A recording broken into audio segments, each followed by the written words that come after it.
Hello, everybody, and welcome to the PHLY Eagles podcast on a Wednesday afternoon. Finally, mercifully, we can talk about the postseason press conference for the Philadelphia Eagles. We have just heard from Howie Roseman and Nick Sirianni. I am Bo Wulf.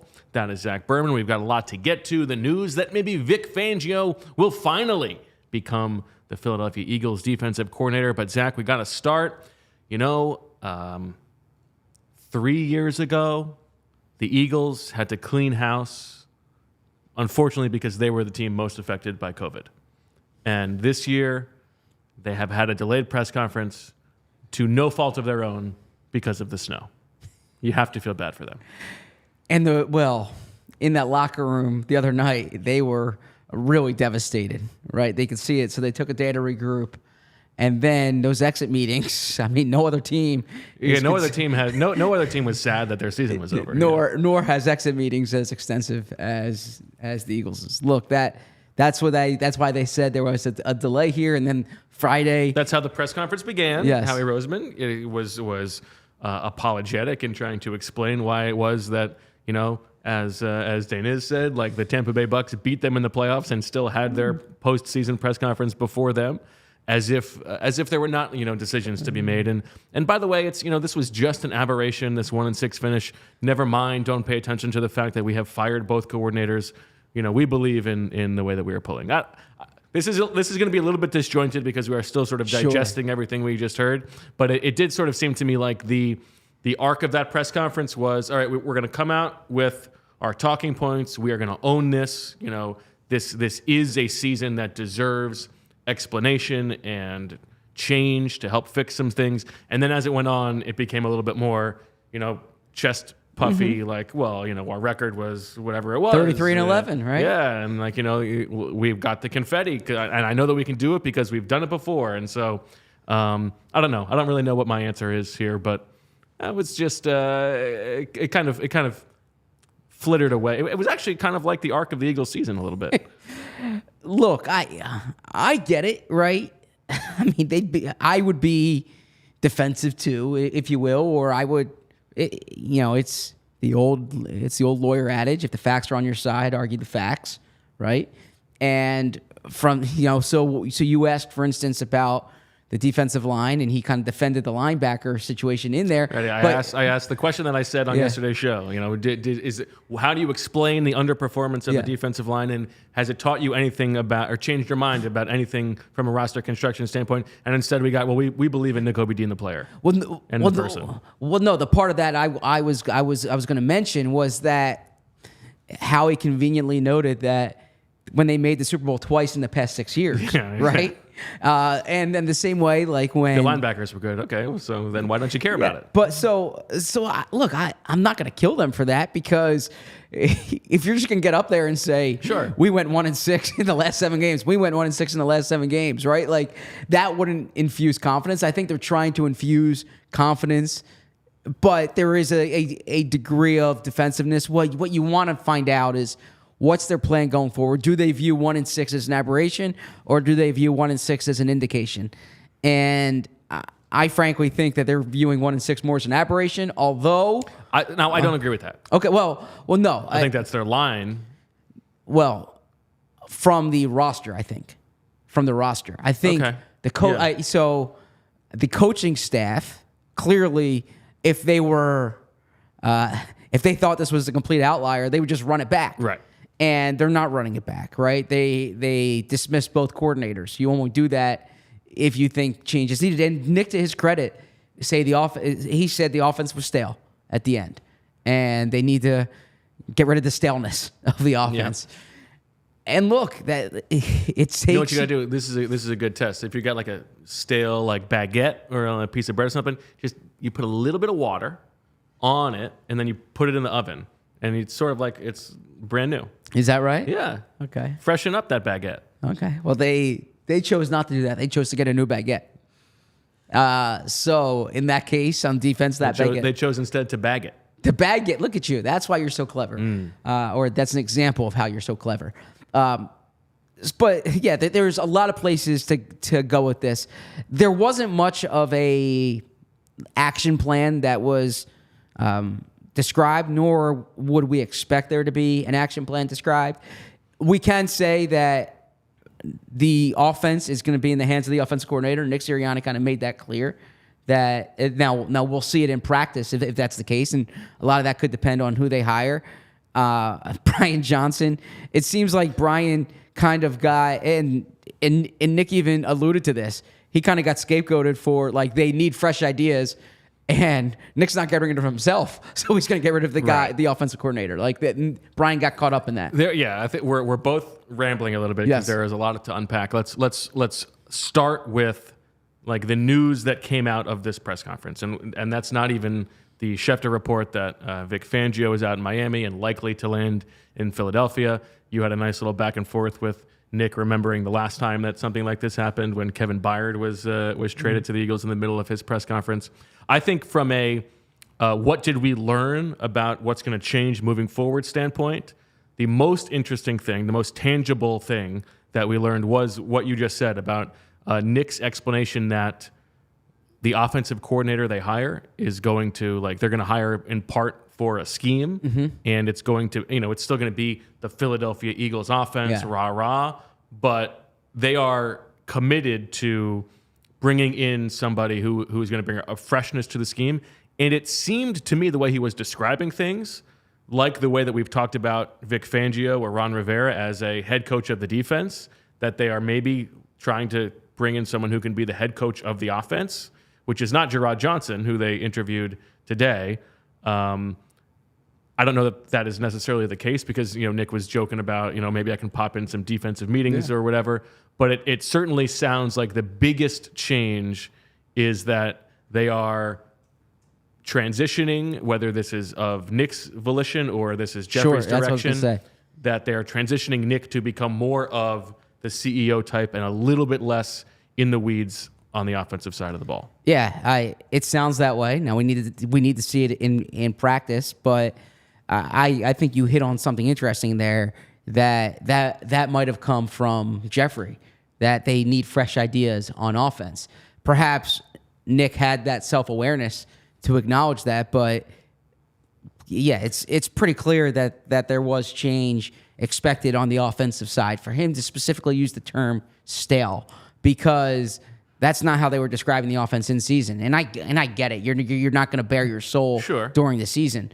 But that struck me for him to use the term stale, as he's been adamant that's his offense. And again, the way he described Brian Johnson leaving was that Brian Johnson kind of got caught up in this in this thing that they needed fresh ideas, that they need to bring in someone from the outside. He said, I can't say enough good things about Brian. Now, I will point out, pulled a little ZB. He worked blue there. Dropped an S-bomb. Is shitty an S-bomb?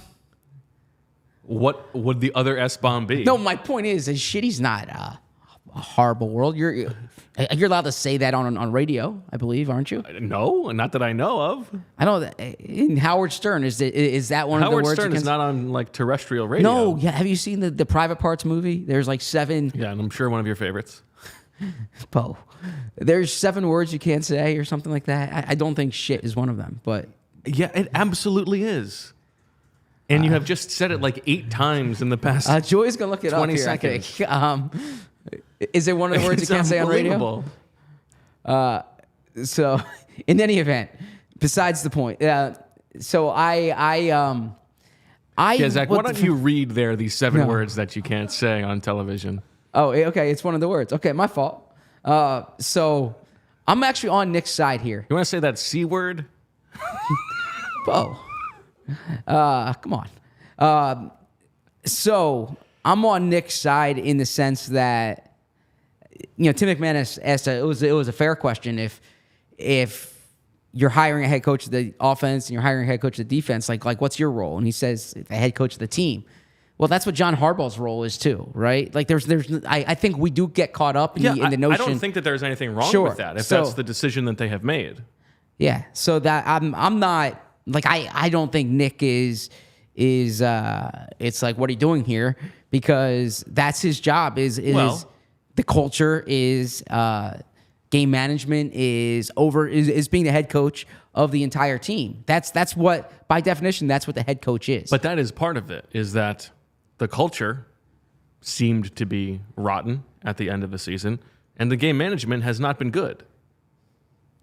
Sure, he needs to improve that. I did think it was a little bit funny that Nick was asked about what is his job, and he starts talking about we're still going to have our core values, but we might move them around a little bit. Like maybe we're going to order them differently. Like we'll put football IQ to the top at this time, and that'll be the secret sauce that connection gets us goes back to the Super Bowl. Connection goes to 4, compete. Well, actually, like the connection thing to me, Zach. Tell me what you think about this, and maybe I'm thinking about it too much. When you have to fire like these guys who have been with you every day for 3 years, as he talked about, like he's been with Brian Johnson more than he's been with his loved ones. Sure. Right? And that's when he dropped the S-bomb about how bad this process is. I think it is a little bit hard to continue to preach that message when you know that you've had to stab your people in the back. And I think there's a chance that it sort of falls on deaf ears. I know that this is the job. This is what they sign up for. Exactly. Yeah. All that stuff. But is Brian Johnson really fired because Brian Johnson was a bad offensive coordinator? No. Or is Brian Johnson fired because he's taking the fall for Nick Sirianni? I think the latter. But also, if their offense was better this year, Brian Johnson he'd probably be a head coach this upcoming year. But no, I agree with what you're saying. I think it's the nature of the business, though, and it's the Bum Phillips quote. Sure, there's two types of coaches: the coaches who have been fired and the coaches who will be fired. Right? And we all get that. Yeah, that's all true, but it makes the connection stuff sound a little false and ring a little bit hollow to me.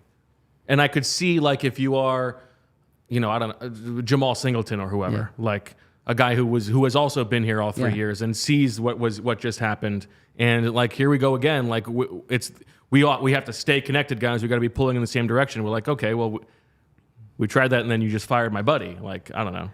Yeah, I disagree with you there. I think it's a little idealistic to view it that way. Brian Johnson left Dan Mullen at Florida.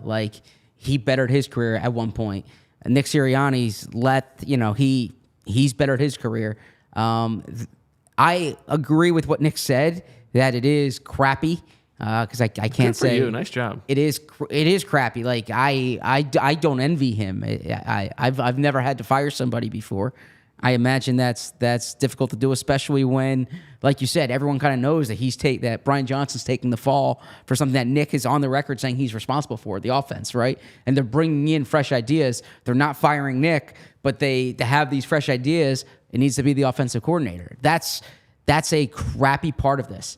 And I think I said too, as crappy as Nick feels, the person getting fired feels worse, right? Sure. We always talk about that on cutdown day when they're like, well, this is the hardest day of the year for us. Well, it's much harder for the guy who's actually losing his job than the person who's firing you, essentially. I'm sure that there's a little bit of survivor's guilt up there for Nick. Yeah. He's up there, he's still here. He's had to fire these people who are answering for some things that maybe he failed at. But I do think coaches recognize this is part of the job. It's the nature. It's the business they've chosen. If we text Coach Flynn right now, he would probably tell us the same thing. It's the business they've chosen. Yes, but then don't pretend that it's all kumbaya. That's all I'm saying is. If you're going to pretend that our secret sauce is connection and that's what's going to pull us through in the end, it's hard to play both sides of that. I don't know. To me, I disagree with you there because it feels a little bit because hollow. for instance, TJ Edwards could have felt really connected to the team last year, but he had an opportunity to better himself. Shane Steichen felt connection. He had an opportunity to better himself. right? It works. It works both ways. If you're going to leave, then you can also, get canned, if you will. So, yeah, that I kind of disagree with you on that. I understood Nick's sentiment about Brian Johnson, but again, there is a bottom line portion to this that the offense wasn't good enough. He said it got stale. They needed to make changes, and Brian Johnson is the odd man out, and it's not fair to Brian Johnson per se. But like I said, if the offense was better, Brian Johnson would probably be a head coach next year. Let me ask you this, because these press conferences are kind of an S show, as you might say, by nature, where there's more media than usual, and everybody's trying to get a question in. Sure. And people are just sort of trying to make sure that their voice gets heard, even if a question has already been asked before. Yeah. Which is annoying. But one thing that we didn't get sort of clarification on, there was some focus on the nature of the meetings, and you asked a good question about that, but we didn't really get what was Jeffrey Lurie's perspective here. Mm-hmm. And they may have danced around that, as I'm sure they would have. But given the way that Nick was talking about needing freshness on offense, and the way that he was talking about, I can't say enough good things about Brian Johnson, do you think that finding a new offensive coordinator was a Jeffrey Lurie edict? Just purely speculation. Yeah, I think, and by that I mean, and not Nick's idea. I mean, perhaps it was mutual. Perhaps they both came to the conclusion that the offense was stale. Now the route to get there, it might have been up for conversation. But knowing what we know about Jeffrey Lurie, seeing an offense score 9 points in the season finale, in the playoffs, have 0 points at halftime, right, of the final regular season game. Clearly, the offense needed to improve. I mean, Jeffrey Lurie has put his foot down about the offense when it's been better, right, in certain situations. So it sounded that way. Now, let's kind of paint this here a bit. I asked Nick specifically, how would you characterize those meetings? And did you feel you had to sell yourself and the vision to Jeffrey to keep your job? And he said it was normal end of season meetings like he's had the past few years. So he didn't necessarily feel like he had to, but he said he was an unproven coach when they hired him. He's felt the past 2 years, 3 years that he's had to prove himself, and he feels now like he has to prove himself again, and he has to prove them right again. So he says that's the way he's going into it. Clearly, as you said at the top of the show, as Howie said at the top of the press conference, this was an atypical end of the year, right? It's the snowstorm, the exit meetings, all of that. They can say all that. It doesn't take a week plus for your head coach and or your GM to speak after the game. Sean McDermott lost a tough game. He spoke, right, the day after. Every team finds a way. They all have exit meetings. It's also, by the way, much easier if you do it then. Sure. They could have just done it then. Yeah. So clearly, they said that they had to take that time. I think Nick made the reference today, so we can answer your questions, right? I mean, it's not as if they answered our questions much different today than they would have a week ago.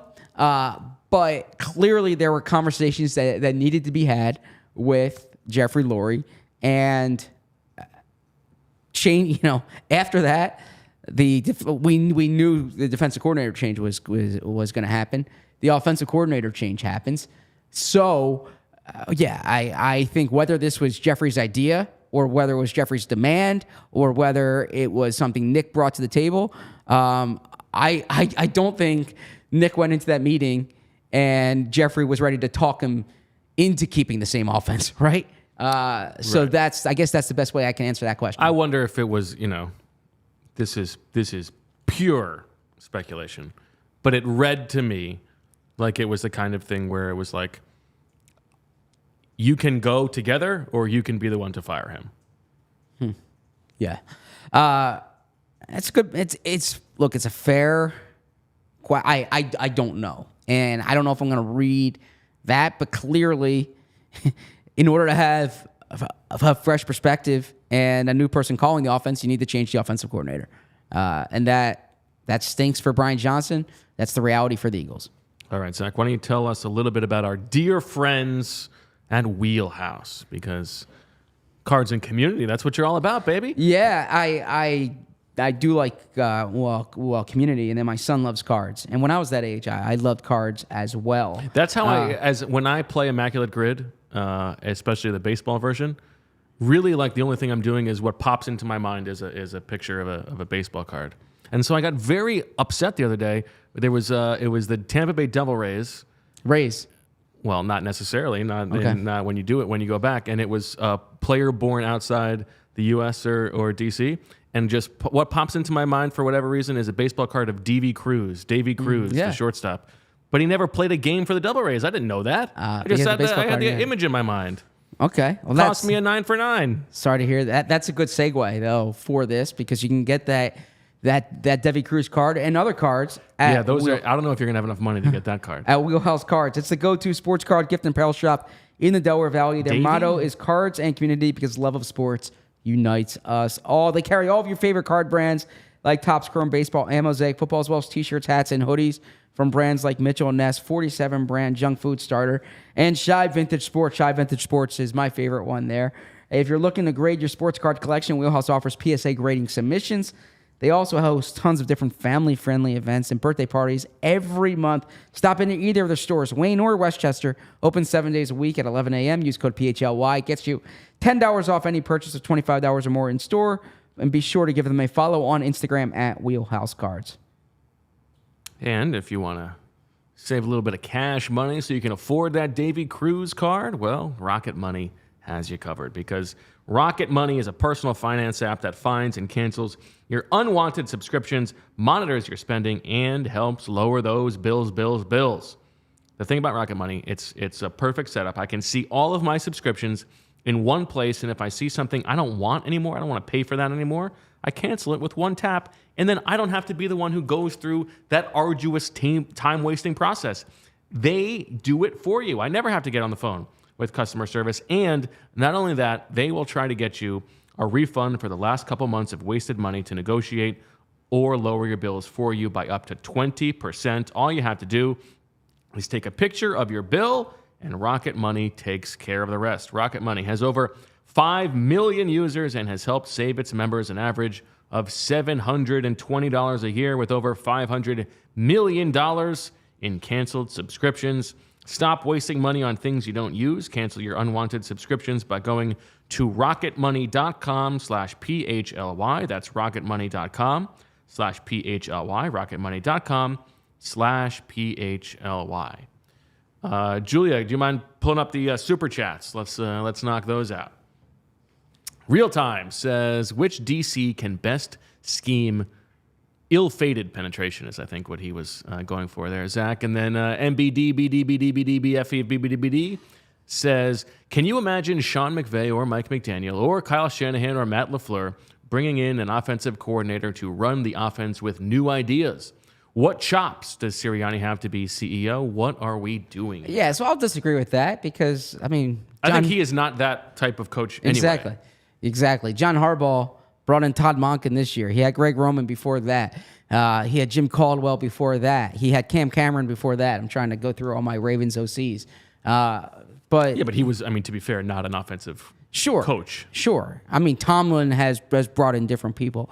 Belichick's brought in different people, right? Like none of them offensive guys. Okay. I'm just saying if you're saying what qualities does Nick Sirianni have to be the CEO coach, it will be the leadership ability. It will be the organization ability.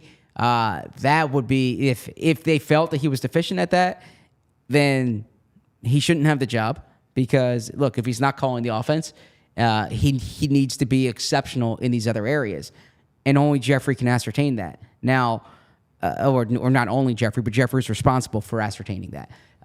Howie Roseman kind of gave his defense for why Nick Sirianni is still the head coach, and mentioned Sirianni's record before the 1-6 end to the season. Talked about 3 consecutive postseason appearances. I don't know how many teams there are that have been in the playoffs 3 straight years. Like, the reality of it is, I mean, not to pat ourselves on the back, but it was kind of like the pitch that I gave in the meeting last week, right?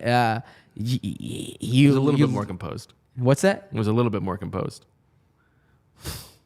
Wow. Jesus. I mean, there's a reason you got fired in that meeting. I got fired because it was your decision. That's why. I was just channeling Jeffrey Lurie. That had nothing to do with me. Oh, goodness. I got a message from someone recently saying, what if you turned the tables on Bo and like started ripping on him? And I was like, I know how that would turn out within the first 30 seconds of it. He was touting his resume there, right? And so whether you think that is merit for staying the head coach, that's the way Howie Roseman's framing it. And it is accurate, right? 3 consecutive postseason appearances. Now, the thing is, you can't say this is what his record was before he finished 1-6 this year, because he finished 1-6 this year. And there's no denying that. And that stain is going to be there. It's going to be there throughout the offseason. It's going to be there going into next season. And it's going to be there going into the 2024 December and January. So he needs to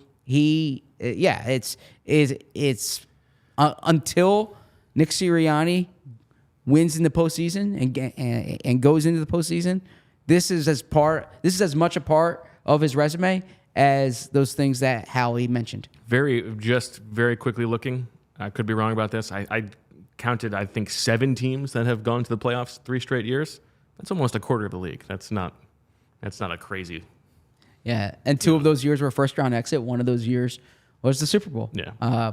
But it's, as we discussed in the past week, I don't know if you're going to get a more credentialed. Well, I shouldn't say that. You can probably get Bill Belichick, but there aren't as many credentialed coaches available right now as Nick Sirianni. Now you have to have confidence in his fitness as a head coach, and we'll see that this year, right? Like, this is a big year for Nick, and that's the part of this that looms over. I remember going into the 2012 season how Jeffrey Lurie said like 8-8 is unacceptable, right? And that kind of set the standard for that year. It's fairly clear that if there's a first round exit next year, or if there's inconsistency next year, you can't just keep running it back, right? There needs to be improvement next year. All right, I think we should save the Fangio stuff here. Let's make tomorrow's episode, which will be at noon. We'll be back at our normal noon time. Let's make that like the Fangio episode. Okay. Let's really get into that. Yeah, we'll do some work on it tonight. Let's keep getting into some of the things we heard today. One of the things he said that was interesting was like about the rest of the staff, that it's not ideal that there are all these position coaches and quality control coaches who are sort of twisting in the wind right now, because whoever they hire, those coordinators might want to bring position coaches with them, which makes sense. Absolutely. And then you want to evaluate the staffs on their own merit. It was interesting. He kept bringing up Kevin Patullo, so it sounds like Kevin Patullo is safe, which is good to know. That's a piece of news.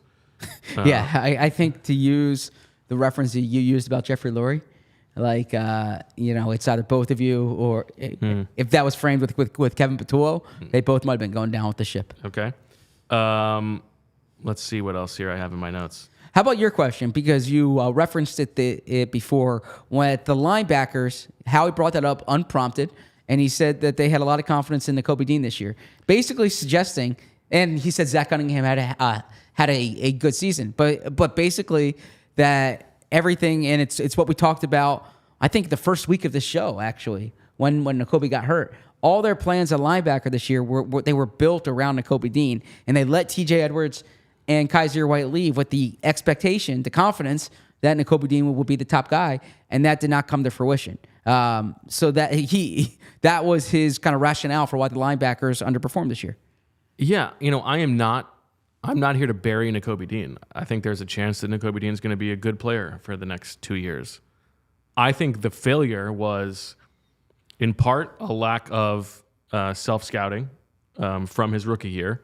They chose to not get him on the field at all and better evaluate him.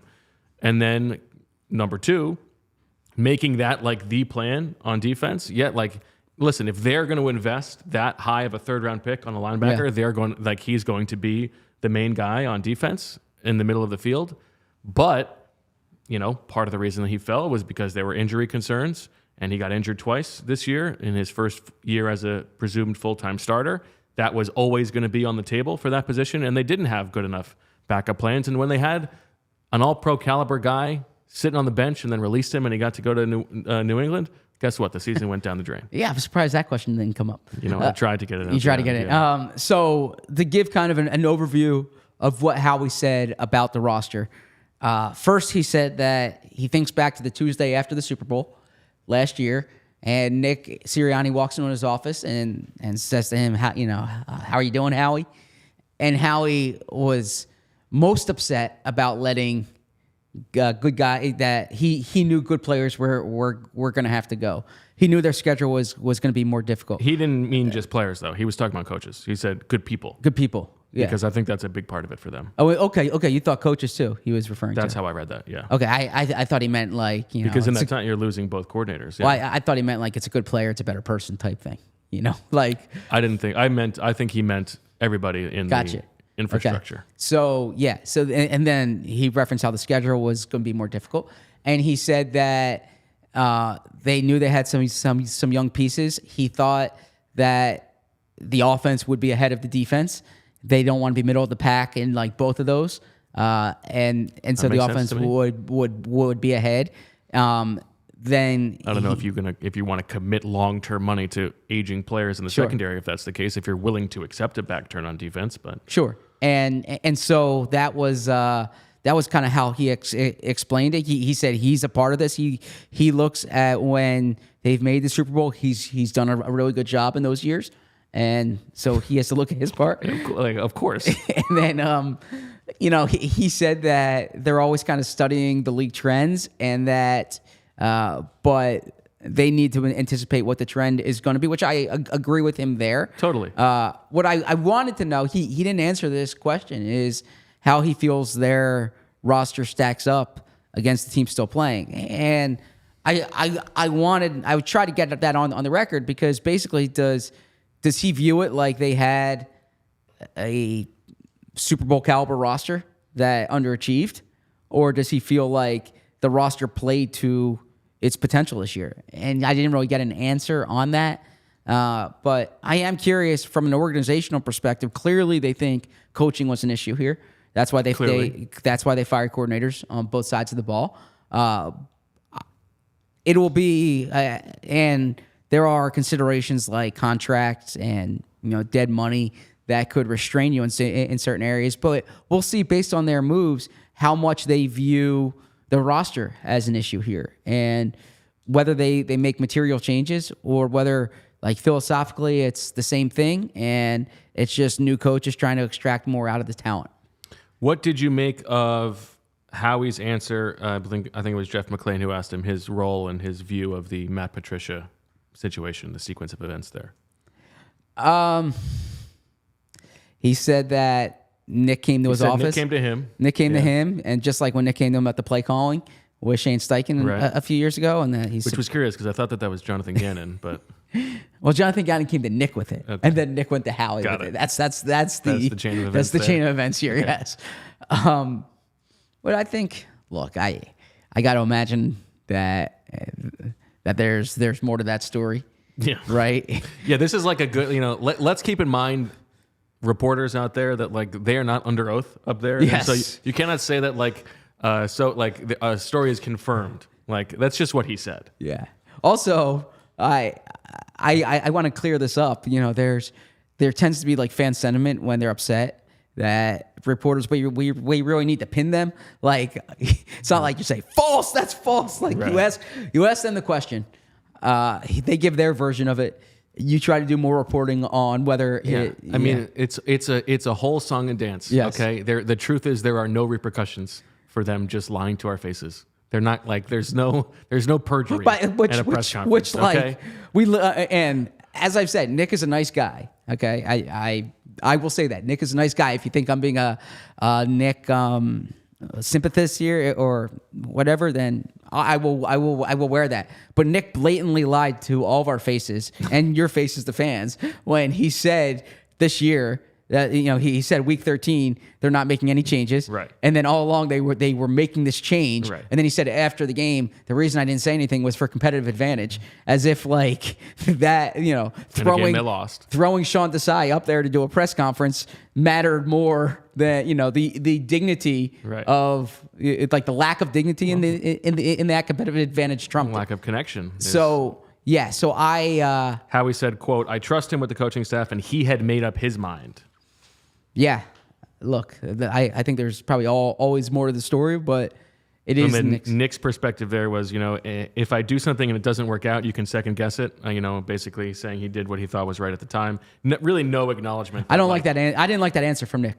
I didn't like that answer at all, frankly. I think what you don't see, clearly. I think you can say like I did what I thought was best at the time, and it didn't work. To your Desai point, like, I don't know what the relationship dynamics are between Nick and Desai, but it is a little bit bothersome to me from the outside that, Brian Johnson, I couldn't say enough good things about Brian Johnson. Yeah. Matt Patricia, well, I really put him in a tough spot, and there's no such cover for Desai. It's like they're just throwing him under the bus.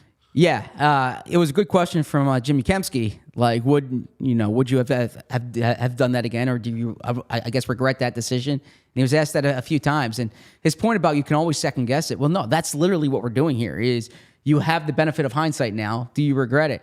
And he says it's a decision that we understand. You agreed with that decision at the time.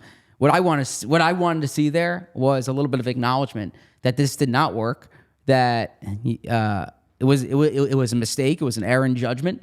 It was an error in execution, and that this is something that needs to be reevaluated with everything else. You can't just if I make a bad decision, I can't just say, well, I thought it was the right decision in the time. No, how are you learning from that decision? Like, I will be quick to admit if I make a decision, I will say, you know what, this is why I made it, but I was wrong. Okay, and when I go forward, this is how I'll do that decision better in the future. So I did not like that answer from Nick. And if Nick asked me that, I would tell him that. This was not really what he meant, but it sort of made me laugh as I was thinking about it on the drive from Novacare to here.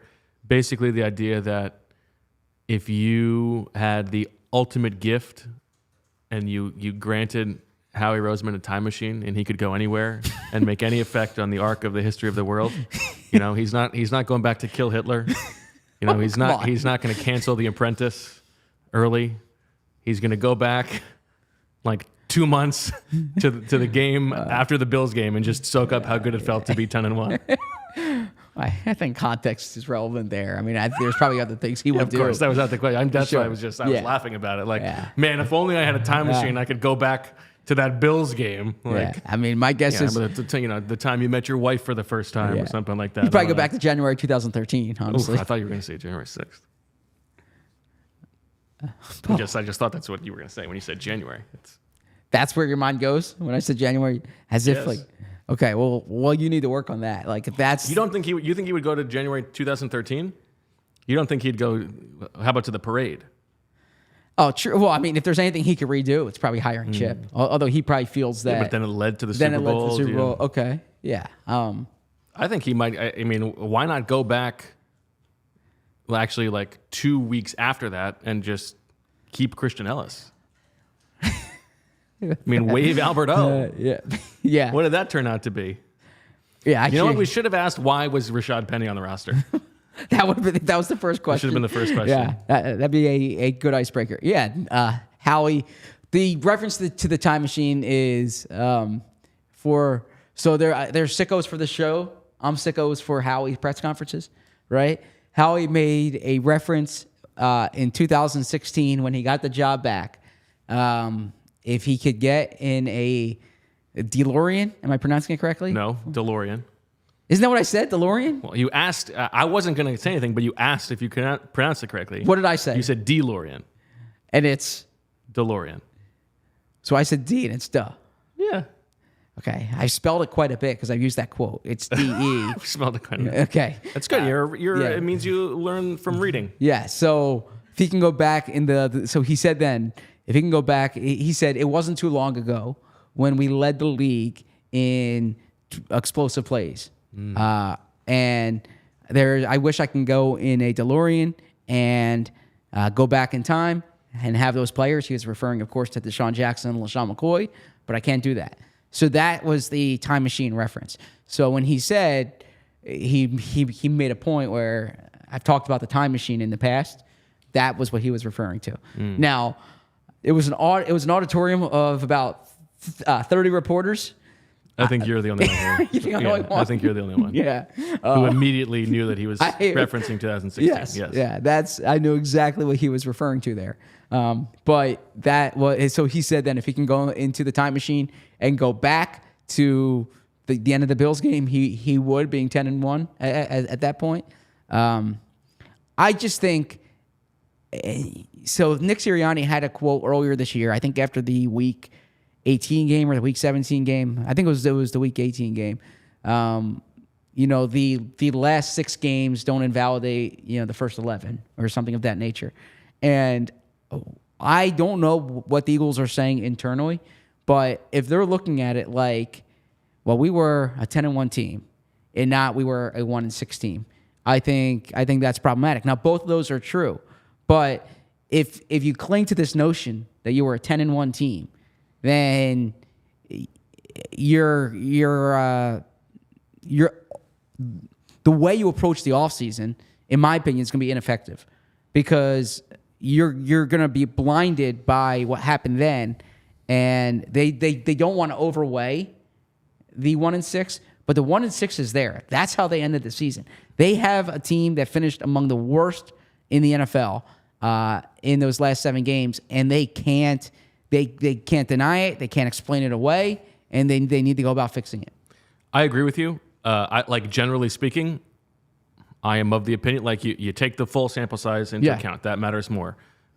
You don't want to overvalue the end of the season and succumb to recency bias.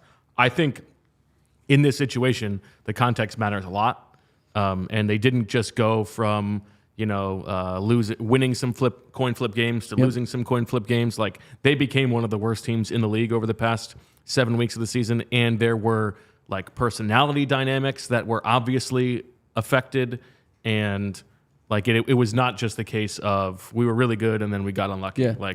And that's why they fired both coordinators. I think they know that. They're just sort of saying that to move on. What more did you want to hear from them? In a reasonable way. That's a good question. I think Howie could have been a little more reflective about the roster. That's what I tried asking him in terms of the roster composition. That's not his nature. And I think what he said about you want to stay ahead of the curve is true, and that is what matters.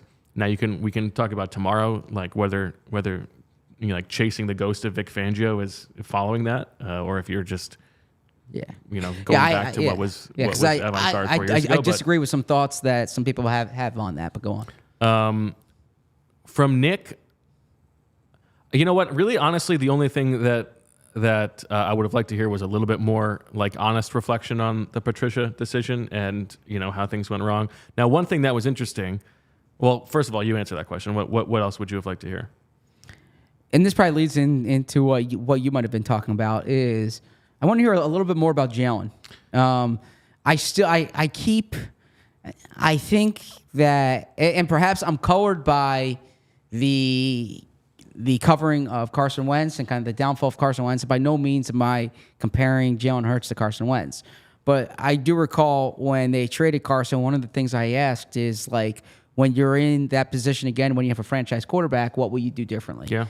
And Jalen's personality is different than Carson's personality, so it's not apples for apples. But there was a lot of enabling of Carson during the 18, 19, 20 seasons. And there was a lot of excuse making for Carson in the 18, 19, 20 seasons. And there was a lot of rationalization and a lot of keeping their blinders on until maybe, I mean, you can argue that perhaps they didn't have those blinders on when they took Jalen Hurts. But point being, you have to be careful not to, you want to empower Jalen Hurts because of his importance in the organization, but you don't want to enable him, right? You want to make him feel as valuable as he is and as important as he is, because he is. But you don't want to obscure things that he can work on or not hold him accountable for certain things. He regressed this year. There are areas where Jalen needs to be better, and that's something that I don't hear a lot of from them publicly. One would think that perhaps it's happening privately. Yeah, I think I think two lines here. One is you talk about not repeating the same mistakes with Carson Wentz. I mean, it took one mediocre, like just half step back of a season for Jalen Hurts for there to be all of this talk about his leadership coming from the locker room and like, is he doing a good enough job as a leader of the team? Like all of that stuff to be sourced out from the NovaCare complex. Like that seems like it's repeating that mistake. The second thing is you talk about not enabling him. And I think that is an important way to frame moving on from Brian Johnson. And I think, as you have said before, we have probably, or at least like the Eagles bubble has overstated to some degree, like the closeness between Jalen Hurts and Brian Johnson.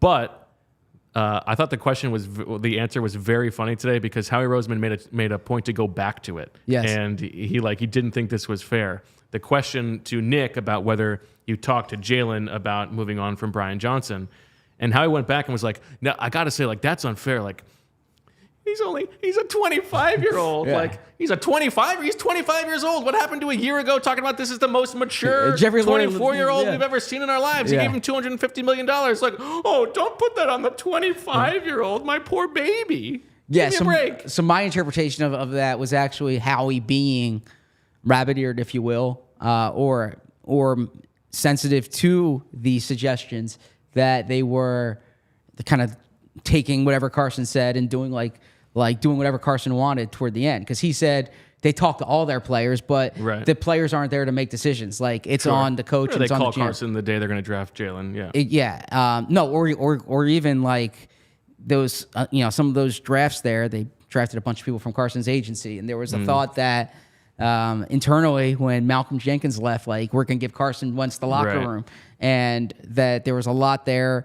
They did things behind the scenes, and actually Jeff McClain did a good job. He had a podcast during the summer with like some of the things they did behind the scenes for Carson. He mentioned like a police escort to all the games, right? That like other people didn't have. So I think that was his way of saying like Jalen Hurts isn't making these decisions. This isn't Magic Johnson. That's good. This isn't Magic Johnson saying fire Paul Westhead or I'm traded, right? But I do think that I think Jalen Hurts respects Brian Johnson, and they have a long relationship. I think one thing that's kind of like missing here in this convenient narrative that Brian Johnson played for Jalen Hurts' father, and they're from the same hometown and they're close. Jalen Hurts had the chance to twice play for Brian Johnson in college. Yeah. Right? Brian Johnson recruited him to Mississippi State. Or tried, And then, tried getting him to come to Mississippi State, and then tried getting him to come to Florida. Okay? And Jalen Hurts chose Alabama and then chose Oklahoma. Yeah. Right? Jalen Hurts is going to do what's best for Jalen Hurts' career. He's shown that. He's not like he's not in the business of he's not Brian Johnson's agent here, right? And Brian would tell you the same thing. Brian would have been an offensive coordinator last year for I don't want to say a number of teams. There were a few teams that wanted to hire him a year ago, and Jalen Hurts wasn't their quarterback. So it wasn't because of Jalen Hurts there. So these are two separate things here. Now, I do think that if you're firing Brian Johnson, you need to talk to Jalen Hurts. He's that important to you. Oh, you got to keep him in the loop. Yeah. Exactly. There's nothing wrong with that. But I don't think you make a decision to placate Jalen Hurts. I think you make a decision because you need Jalen Hurts to be at his best self. So whatever is good is going to make is going to make Jalen Hurts look like he did 2 years ago, or of that level. You do it. Yeah, it's just something for you to keep in mind, though. Like you can criticize Howie, you can criticize Nick, but the names of everybody on the roster under 26 years old, keep them out your mouth, please. Yeah, there are only 25, right? I mean, come on, that's ridiculous. These are Yeah, these are men.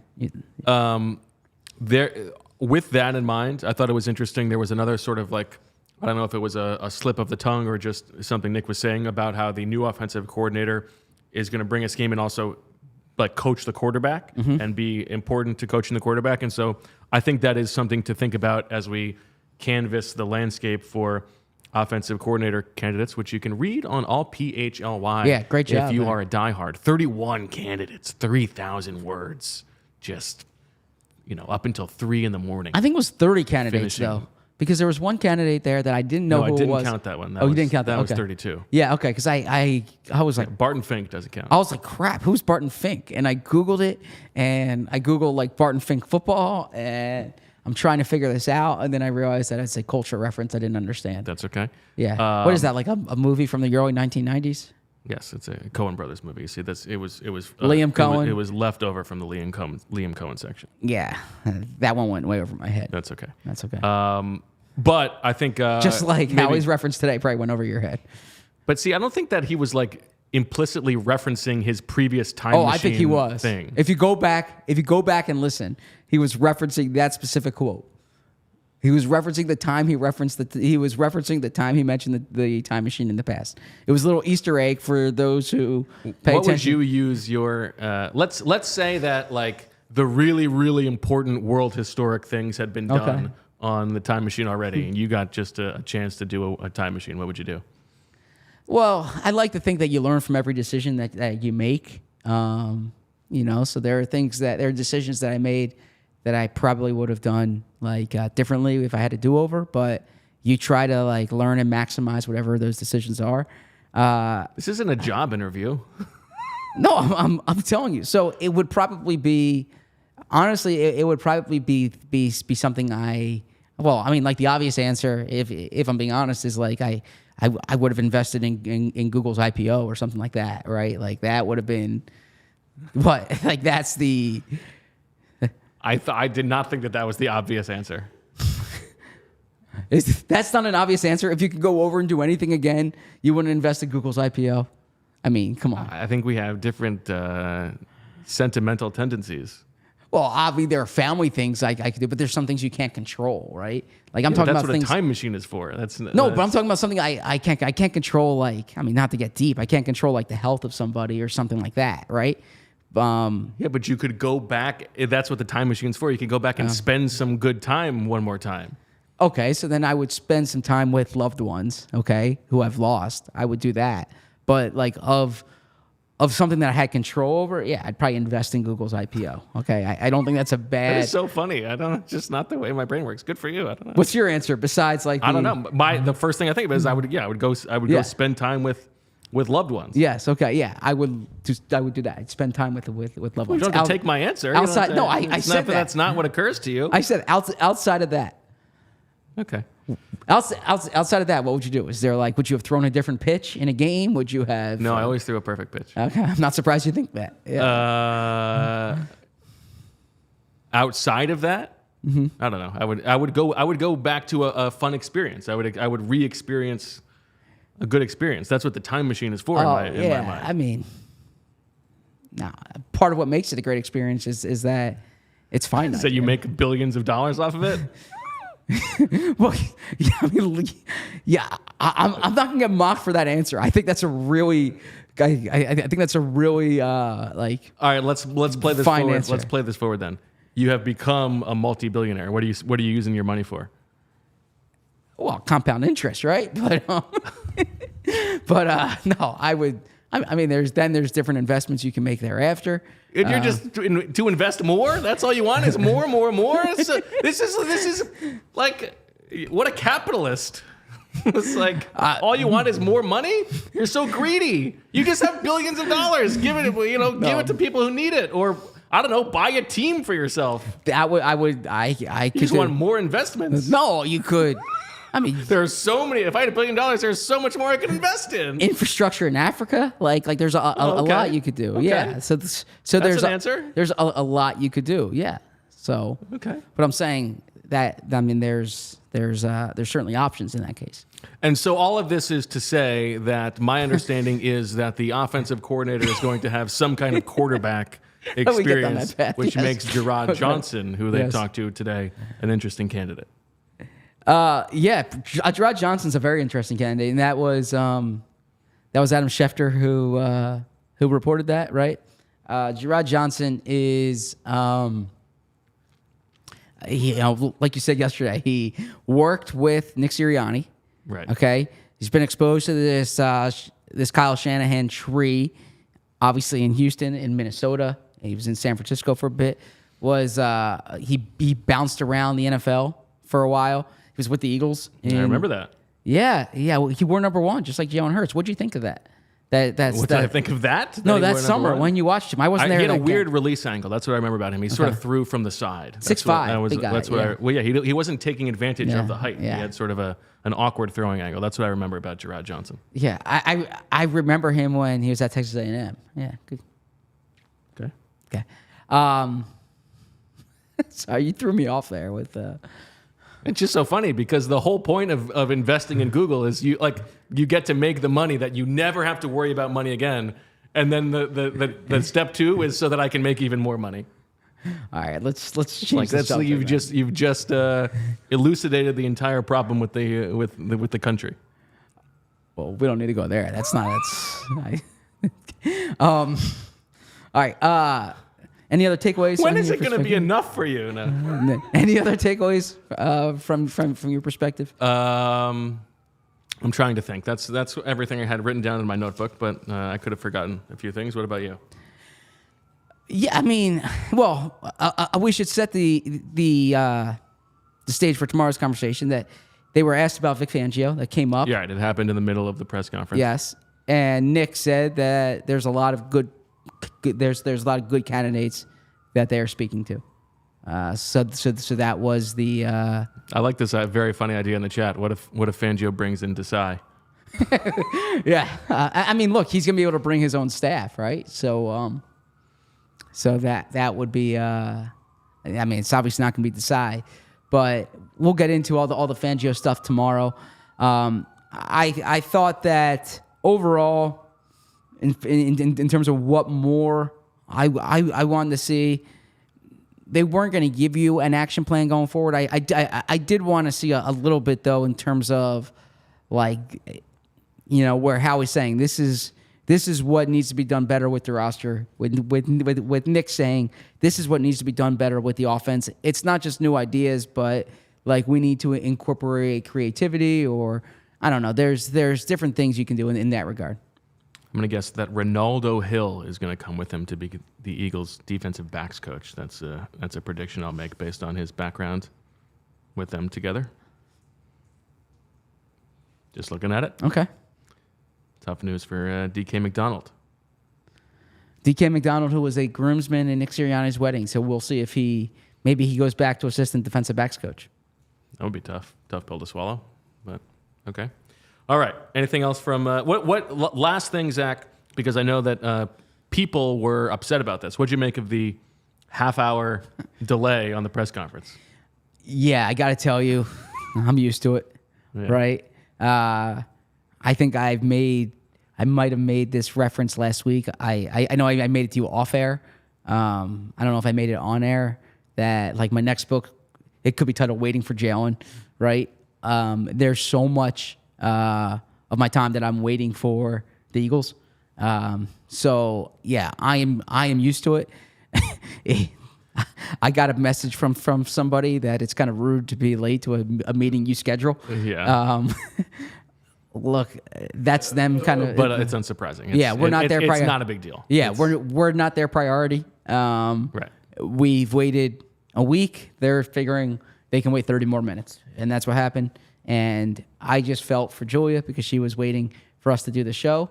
And we're able to do the show now, and hopefully it was a good one. I like Z Bezos from Josh in the chat. I mean, that's a compliment. Jeff Bezos is an impressive person. So bad news for Emily. No, not at all. I mean, if you're going to be following the Bezos play, well, not everything. I mean, I'm not everything. Can we spend some time at the very close here to congratulate Emily on Yeah. her new venture. Yeah, Emily's This is very exciting. Emily's going into real estate. So I appreciate you bringing that up. She'll appreciate you bring that up. Anyone who's Can you give the sicko some deets if they're looking for some real estate help? I will have it on my Twitter page. Okay. Coming up, and I'll share the information. But Emily Berman she can help you with if you're buying, if you're selling. She will help you out. That's She's great because you terrific love at to buy and sell. No, I like the holds. You know that. That's true. Yes. Yes. Bad news for Emily. I like the holds. She knows that too. So yes. Well, congratulations to Emily. Very cool. Very cool change and exciting. So check that out on Zach's Twitter. He'll put out a tweet. So look out for that. For Julia and Mr. Bezos to my left, we appreciate you.